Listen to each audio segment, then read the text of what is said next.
ko mo joke dahil great sa mga sir. Happy birthday, doon nga man ta. Birthday sex. Ako ang joke dahil kay dili na itong last. Uy, dili na ito na may continue. Pwede akong joke kay natulog sa akuan, mag-iayon. Padultan. Kuan, kanang ang bana kay nihangyo sa Ginoo na ibaylo siya sa trabaho sa iyang asawa ba. So ingon Siya siya. man, bana. Si Kuan lang si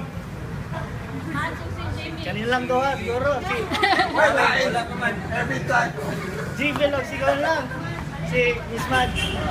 Ini Gmail sa Ginoo. Ginoo. Pamina ha, pag ingon ni mo, may mana ingon si Jamil, wala pa man. Bugay lagi ko na kay si Mats. Ingon ni Gmail, ingon ni Gmail sa Ginoo kanang Ginoo, pwede ko mahangyo.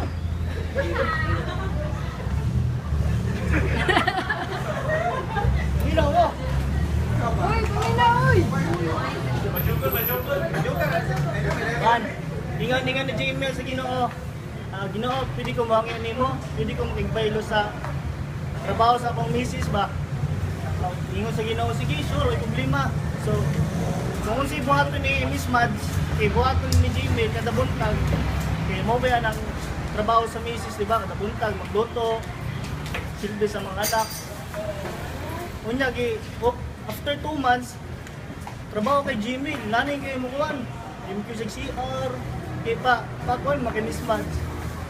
After sa 2 months kay ibalay siya sa Ginoo, yun niya. Ginoo, kanang gapoy naman ko sa kuan ay. Nya pwede makigbaylo og balik sa trabaho sa akong misis.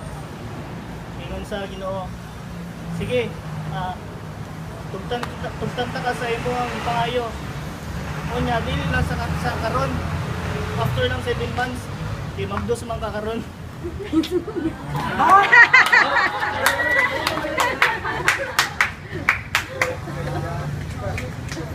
Tawag mo.